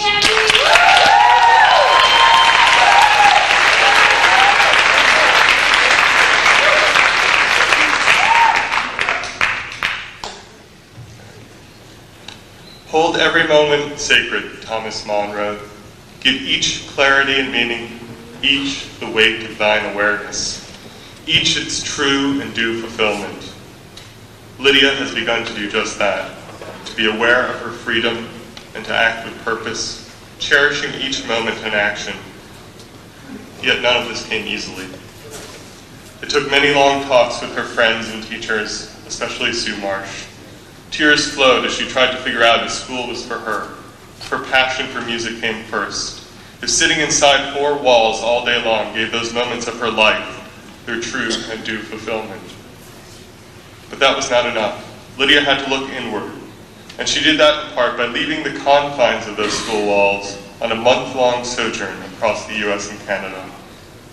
From spontaneously creating a party at an open mic night in Alpine, Texas, to the more unsettling experience of busking on the streets of Vancouver to get food and shelter, Lydia connected with others and, at times, with herself. Of course, back at school, her teachers, myself included, were frustrated and wondering, why wasn't she in class? Much as we did when she was on her long weekends at fiddle festivals.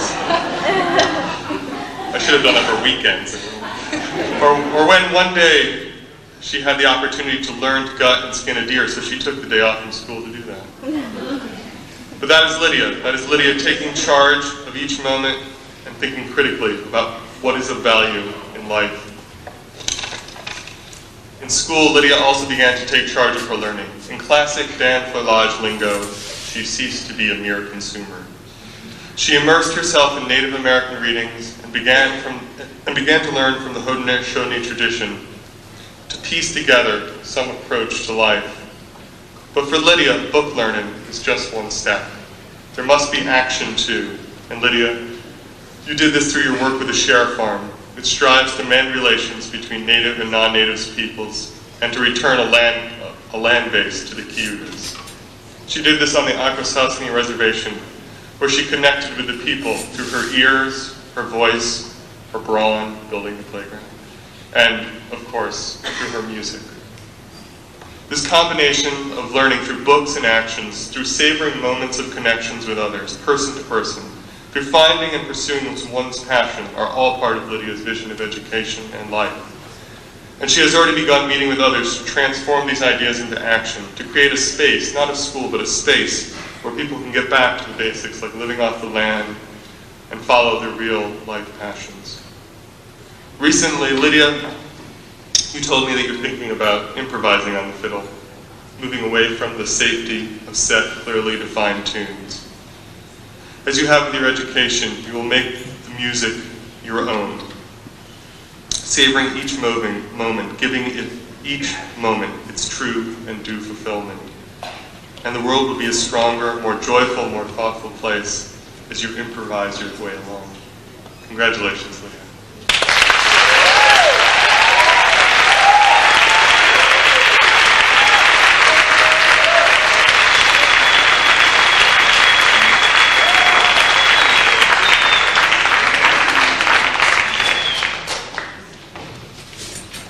I'm Karen Adams, and I'd like to celebrate Ivy Whipple's graduation this year.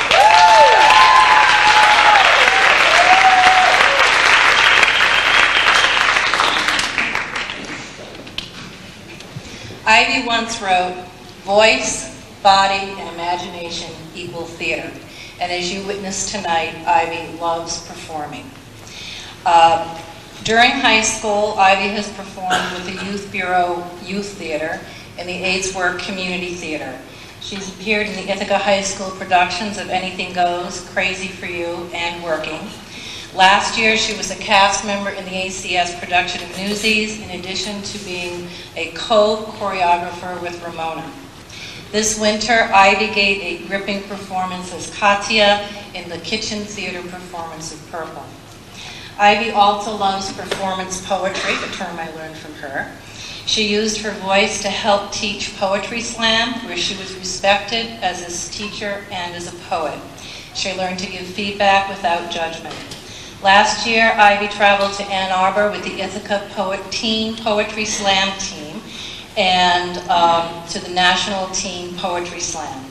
Music in the Mirror, a collection of Ivy's poems, is on display in the lobby. Ivy, actress, poet, and singer, is a serious student. As a senior, she continued to take challenging courses, not because they would look good on her transcript, but to keep challenging herself. She also kept challenging herself in her choice of titles for independent reading with selections such as I, Rigoberta Menchú, Wild Swans, and Failing at Fairness, to name a few. In reflecting on her in-depth studies in social studies, she concluded, truth is relative. Ivy is also a teacher. You already know that she taught poetry and choreography. This year, she was one of 5 seniors who designed a training on white privilege. They then facilitated the workshop at Ithaca High School and at ACS. This summer, she'll once again be employed as a counselor at the Stewart Park Camp. Todd Peterson, her supervisor there, has commented that as a counselor, she is compassionate, responsible, reliable, and she has excellent decision-making skills. In closing, I'm going to read several lines from the opening poem of Ivy's book, and I apologize for taking these out of context. To quote Ivy, I am an innocent, a child who never needed to ride with a helmet on my head on her dead-end street. I am coming from the Montessori school, the small, sheltered walls of my caring playground. I am coming from Boynton Middle School. I am coming from my parents. I am coming from love. Excuse me a minute. I am coming into love. I am coming from my past, and the future is coming from present. I am coming from the leap of faith that led to an alternative. I am coming from teachers who taught me assertive. I am coming from a community that truly cared for me. And I am going towards future flies fast for sure. But I will never forget where I am coming from. Next year, Ivy will continue her studies at Eugene Lang College in New York City.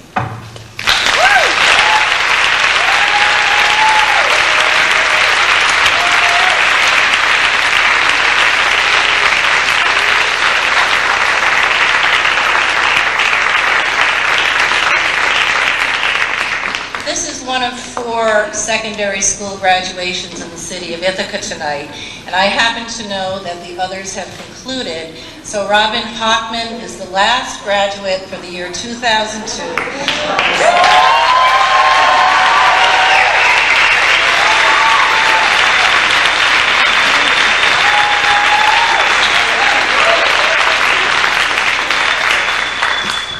Well, I went to the store to get Robin a graduation card, and they were all out of graduation cards. They only had this big thank you card left, so I had to get it for you. And I'll read it to you. Thank you for working in Barry Durfell's 3rd grade class, where you discovered you really liked working with younger students.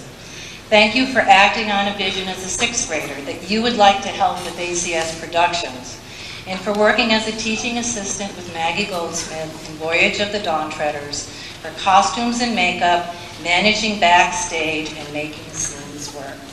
Thank you for wearing sparkles on your cheeks. I like you very much. Thank you for doing your homework on time and always being prepared for class. Thank you for introducing Adoption Day to a whole generation of families. Thank you for giving us the inside scoop on the county news as we began our morning each day with the Ithaca Journal and newsworthy announcements. Thank you for attending ASM. Thank you.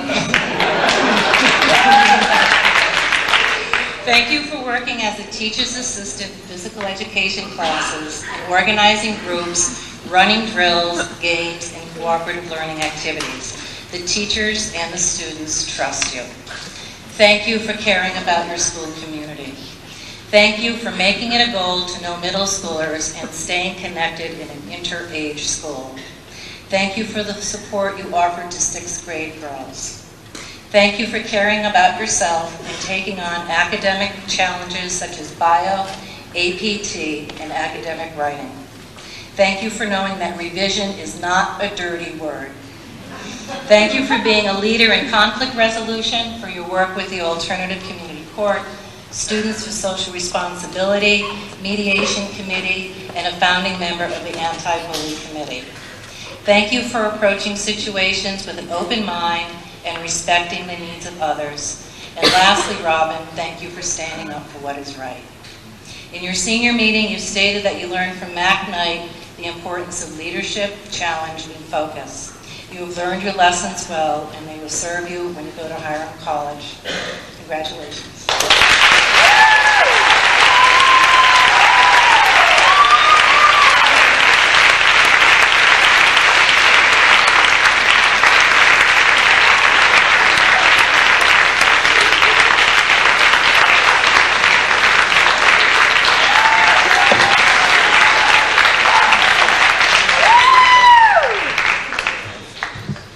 How about these articulate, thoughtful, insightful, sensitive staff?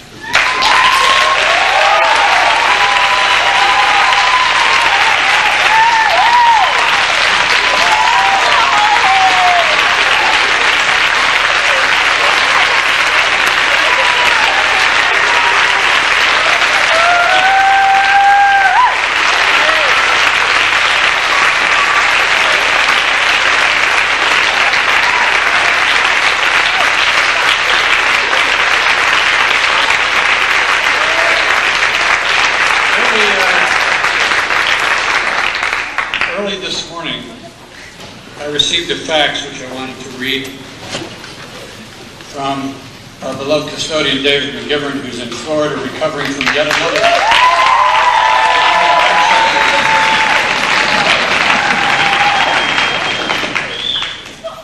David writes, "Allow me to be among the first to congratulate you on this most momentous of occasions.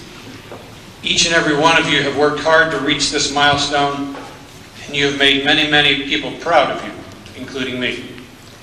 I regret deeply that I cannot be with you this evening to share in your joy, but rest assured that you are in my thoughts.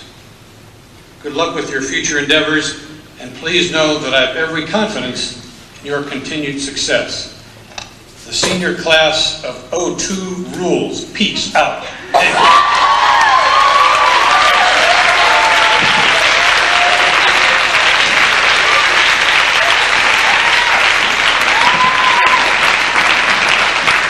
Mention two other quick things because you've heard about several people as they've spoken and introducing each of these students. The senior committee meeting. Part of our graduation by exhibition includes each senior meeting with a committee that they've chosen for about 5 people for anywhere from an hour to 2 hours to reflect on their own learning. So several of these things come from that, another special part of our graduation by exhibition. And the other is in the vestibule out in the lobby. There are 3 samples of the senior interdisciplinary team projects.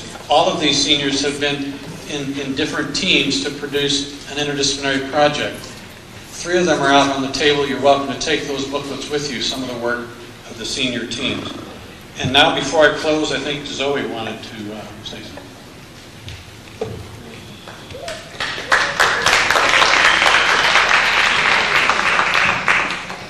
On behalf of all the seniors who are here and our whole class, I wanted to thank all the staff of ACS, but for all their devotion to our education and all the work they've done for us, but especially we wanted to thank Dr. Dave and Judy for all their hard work they've done over all the years and all the years before we were here and continuing all the years after we were gone. And to thank them, we made them a quilt, which was made by all the students.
some special platters.